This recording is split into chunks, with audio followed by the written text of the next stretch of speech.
ابتدا ہے رب جلیل کے بابرکت نام سے جو دلوں کے بھید خوب جانتا ہے۔ دیکھتی آنکھوں سنتے کانوں صابری میاں کا سلام پہنچے۔ ناظرین محترم، حضرت سمیہ رضی اللہ تعالی عنہا کا شمار ان بلند پایہ صحابیات میں ہوتا ہے جنہوں نے اسلام کی راہ میں سخت ترین اذیتوں کا سامنا کیا۔ حضرت سمیہ رضی اللہ تعالی عنہا نے باوجود اس کے کہ آپ رضی اللہ تعالی عنہا کمزور اور ضعیف تھیں، سخت تکالیف برداشت کیں، لیکن کلمہ حق کہنے سے کبھی باز نہ آئیں۔ آپ رضی اللہ تعالی عنہا کا شمار مکہ کے ان 7 افراد میں ہوتا ہے جنہوں نے اول وقت میں اسلام قبول کر لیا تھا، یعنی حضرت خدیجہ الکبریٰ رضی اللہ تعالی عنہا، حضرت ابوبکر صدیق رضی اللہ تعالی عنہ، حضرت بلال رضی اللہ تعالی عنہ، حضرت خباب رضی اللہ تعالی عنہ، حضرت صہیب رضی اللہ تعالی عنہ، آپ رضی اللہ تعالی عنہ کے شوہر حضرت یاسر رضی اللہ تعالی عنہ اور آپ کے فرزند حضرت عمار رضی اللہ تعالی عنہ۔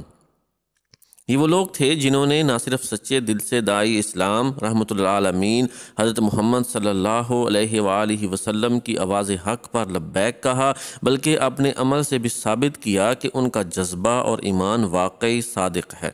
اس وقت جب قبائل عرب جہالت اور بے راہ روی کی اندھا دھند تقلید میں حق اور باطل کے فرق کو فراموش کر چکے تھے اور اپنے عقائد و رسوم سے ایک انچ بھی پیچھے ہٹنے کو تیار نہ تھے، ان افراد کا اسلام کو قبول کرنا اسلام کے مخالفین کو کھلی مخالفت کی دعوت دینا تھا۔ لیکن اس چھوٹے سے خاندان یعنی آپ کے شوہر حضرت یاسر رضی اللہ تعالی عنہ، فرزند حضرت عمار رضی اللہ تعالی عنہ اور حضرت سمیہ رضی اللہ تعالی عنہا نے نتائج و مصائب سے بے پرواہ ہو کر پرچم توحید کو مضبوطی سے تھام لیا۔ مشرکین نے اہل حق کے ان پروانوں کو طرح طرح کی تکلیفیں دیں۔ حضرت سمیہ رضی اللہ تعالی عنہا کا عالم پیری تھا اور پھر بحیثیت عورت بھی وہ ایک صنف نازک تھیں، لیکن اسلام کے مخالفین نے ان کے شوہر اور فرزند کے ہمراہ انہیں بھی سخت سزائیں دیں۔ ان لوگوں نے آپ رضی اللہ تعالی عنہا کو لوہے کی ذرہ پہنا کر تپتی ہوئی دھوپ میں کھڑا کیا تاکہ مکہ کے چمکتے ہوئے سورج کی تپش سے لوہا گرم ہو کر آپ رضی اللہ تعالی عنہا کے نازک جسم کو اذیت ناک جلن دے اور نتیجتاً آپ رضی اللہ تعالی عنہا کلمہ حق سے باز آ جائیں۔ مگر عشق رسول صلی اللہ علیہ وآلہ وسلم ان مقدس ہستیوں کے رگو پے میں اس درجہ سرایت کر چکا تھا کہ کسی صورت بھی یہ واپس شرک کی طرف لوٹنے والوں میں نہ ہوئے۔ رسول کریم صلی اللہ علیہ وآلہ وسلم جب ان کو بنو مغیرہ بن عبداللہ بن عمر بن مخزوم کی طرف سے دی گئی اذیتوں میں مبتلا اور مکہ کی گرم دوپہروں میں جلتا دیکھتے تو فرماتے، اے آل یاسر، ہمت نہ ہارنا، اللہ نے تم کو جنت کا وعدہ کیا ہے، اور غرض اسلام کی محبت میں سارا دن یہ عذاب جھیلتے گزر جاتا۔ ایک دفعہ رات کو ابو جہل حضرت سمیہ رضی اللہ تعالی عنہا کے پاس آیا اور ان پر سخت غصہ ہوا، کہنے لگا، اے بڑھیا، تو سٹھیا گئی ہے کہ اپنے ساتھ اپنے خاوند اور بیٹے کو بھی بد دین کر ڈالا۔ یہ کہتے کہتے اتنا غضبناک ہوا کہ بیچاری بزرگ عورت پر حضرت سمیہ رضی اللہ تعالی عنہا کو اس زور سے کھینچ کر برچھی ماری کہ اس صدمے اور تکلیف کی تاب نہ لاتے ہوئے وہ اسی وقت شہید ہو گئیں۔ اسلام کی پہلی شہید خاتون حضرت سمیہ رضی اللہ تعالی عنہا کا پورا نام سمیہ بنت خبات تھا۔ مکہ کا جو شخص بھی اسلام قبول کرتا مشرکین قریش کے غیظ و غضب اور لرزہ خیز جور و تشدد کا نشانہ بن جاتا۔ مشرکین اس معاملے میں اپنے عزیزوں کا بھی لحاظ نہیں کرتے تھے۔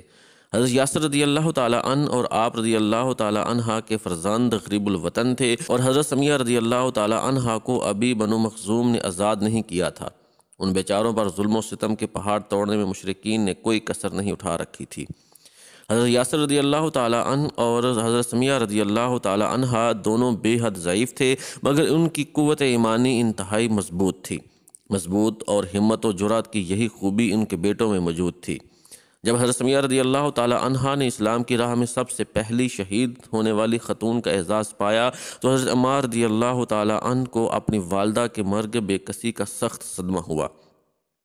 وہ حضور صلی اللہ علیہ وآلہ وسلم کی خدمت اقدس میں حاضر ہوئے اور عرض کیا، یا رسول اللہ صلی اللہ علیہ وآلہ وسلم، اب تو ظلم کی حد ہو گئی ہے۔ حضور صلی اللہ علیہ وآلہ وسلم نے صبر کی تلقین کی اور دعا فرمائی کہ اے اللہ، آل یاسر کو دوزخ سے بچا۔ حضرت عمار رضی اللہ تعالیٰ عنہ تو بیٹا ہونے کی حیثیت سے اپنی ماں کی دردناک شہادت کو کبھی بھول نہیں سکتے تھے، لیکن حقیقت تو یہ ہے کہ حضرت سمیہ رضی اللہ تعالیٰ عنہا کی بے کسی اور تکلیف جب بھی اسلام کی تاریخ رقم ہوگی پورے دکھ اور قرب کے ساتھ محسوس کی جائے گی۔